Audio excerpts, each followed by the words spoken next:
জামাত ইসলাম কোনো অবৈধভাবে ব্যবসা করে খাওয়ার জন্য চেষ্টা করে না।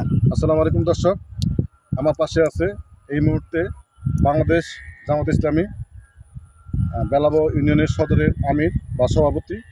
ওনার কাছে আজকে আমি কিছু প্রশ্ন করব। প্রশ্নটা আমার না, আমি বিগত অনেকদিন যাবৎ বাংলাদেশ জামাত ইসলামীর প্রচারিত দাওয়াতি প্রচারণা এগুলো আমি ভিডিও আপলোড দিয়ে থাকি। কিছু সংখ্যক লোকের কিছু ভুল ধারণা আছে, তারা বিভিন্নভাবে মন্তব্য করে।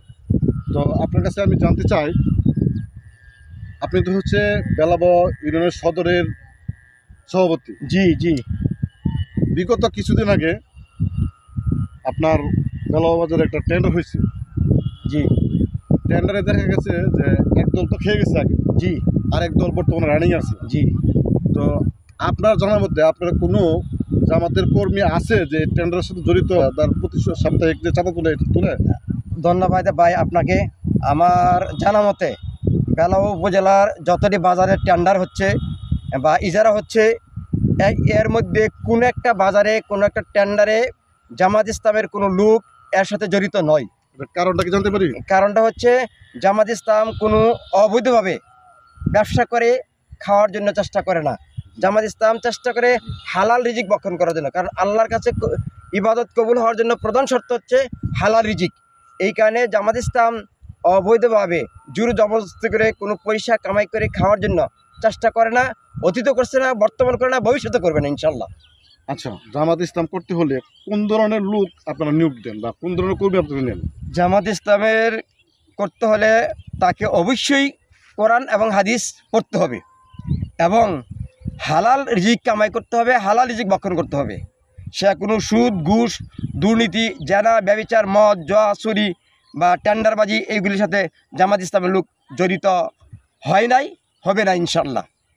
দর্শক শুনতে বললেন, খুবই সুন্দর কথা। তো কিছু যে ভাইরা আছেন, আপনারা জামাত ইসলাম সম্পর্কে একটু কমেন্ট করছেন যে জামাত ইসলাম দুর্নীতি, ঘুষ, খুন এসব কাজে জড়িত। তো বর্তমানে রানিং অবস্থায় যেহেতু 5ই আগস্টের পরে একদল তো খেয়ে গেল, আর একদল বর্তমানে রানিং খাইতেছে। তো আপনারা আমার ভিডিওতে কমেন্ট করছেন যে দুর্নীতি, ঘুষ এই ধরনের অকারেন্সের সাথে জড়িত। তো আপনারা চিলে কান নিয়ে গেছে, আপনার নিজের কান না দেখিয়া এসব ধরনের মন্তব্য করবেন না।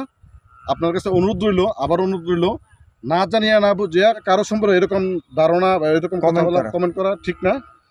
তো আপনার কাছে একটা জিনিস জানতে চাই যে ধরেন অন্য অন্য দলের মধ্যে যদি পয়সা থাকে বা ফিটনেস থাকে, যে কোনো পদ নিতে পারে। তো জামাত ইসলামে যারা একবারে ধরেন ওয়ার্ড পর্যায়ে পদ আছে, ধরেন সভাপতি, সেক্রেটারি, তাদের কি ধরনের কোয়ালিটিমূলক আপনারা নেন?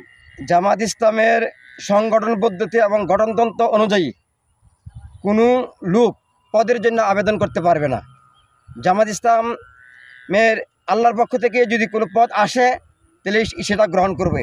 জামাত ইসলামের পদ পেতে হলে তাকে সর্বপ্রথম আল্লাহর প্রতি ভরসা, তাওয়াক্কুল এবং সর্বক্ষেত্রে আল্লাহকে ইলাহ মানতে হবে, সর্বক্ষেত্রে আল্লাহকে রব মানতে হবে, আর রাসূলুল্লাহ সাল্লাল্লাহু আলাইহি সাল্লামকে আদর্শ নেতা মানতে হবে।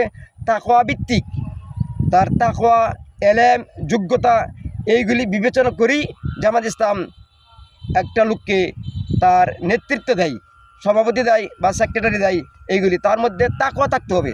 শুধু কথা, তার সে যাতে অন্য কারুর সম্পদ ভক্ষণ করে না, এরকম মন মানসিকতা থাকতে হবে। যেমন 2001 থেকে নিয়ে 2006 পর্যন্ত জামাত ইসলামের 2 জন মন্ত্রিত্ব ছিল, তাদেরকে মন্ত্রিত্ব তারা কোনো দুর্নীতি করে নাই। বিগত তত্ত্বাবধায়ক সরকার আমলে ফখরুদ্দিন মাইনুদ্দিন সমনে তদন্ত করে জামাত ইসলামের 2 জন মন্ত্রীর বিরুদ্ধে তারা কিছুই তদন্ত করে দুর্নীতির অভিযোগ পায় নাই। অতএব জামাত ইসলাম আগেও দুর্নীতি করে নাই, এখনও করে নাই, ভবিষ্যতে ইনশাল্লাহ দুর্নীতি করবে না। জামাত ইসলাম একমাত্র আল্লাহকে ভয় করে সকল কিছুর হিসাব আল্লাহর কাছে দিতে হবে, এই চিন্তা চেতনা করে কাজ করে যাচ্ছে। দর্শক আপনারা পরিষ্কার শুনতে পেলেন। তো আমি জামাত ইসলামকে পছন্দ করি, কারণ হচ্ছে আমার আশেপাশে যারা জামাত ইসলাম করে, আমি নিজে নিজে অ্যানালাইসিস করে দেখছি, প্রত্যেকেই মসজিদমুখী, প্রত্যেকেই 5 ওয়াক্ত নামাজ পড়ে। আর বিশেষ করে এতটা অবাক লাগে যারা জামাত ইসলাম করে তারা প্রত্যেকেই মসজিদের ইমাম, প্রত্যেকেই দেখলাম আমরা কোনো মাদ্রাসার শিক্ষক না হয় মাদ্রাসার প্রিন্সিপাল। দর্শক, আপনারা যদি এই যে বর্তমান সমাজে যে অবস্থা, যে হাল আপনারা দেখতে পাচ্ছেন, এই পরিস্থিতিতে যদি আপনারা বাংলাদেশ জামাত ইসলামকে সাপোর্ট করেন, অবশ্যই ইনশাল্লাহ বাংলাদেশ সোনার বাংলাদেশ হবে। বাংলাদেশে যদি একটা সুস্থ মস্তিষ্কের কোনো দল থাকে, জামাত ইসলাম হচ্ছে 1 নম্বর দলে আছে। কারণ আমরা যারা আশেপাশে দেখি প্রত্যেকেই সৎ লোক, আর জামাত ইসলাম চাই আল্লাহর আইন, সৎ লোকের শাসন। দর্শক, আশা করি আপনাদের যারা ভুল ধারণা ছিল জামাত ইসলাম সম্পর্কে, এই ভিডিও দেখার পরে আপনারা অবশ্যই আপনাদের ভুল ভাঙবে। যদি আপনাদের ভিডিও ভালো লাগে, লাইক কমেন্ট শেয়ার করতে ভুলবেন না। আজকের মতো এখানে বিদায় নিচ্ছি। আসসালামু আলাইকুম।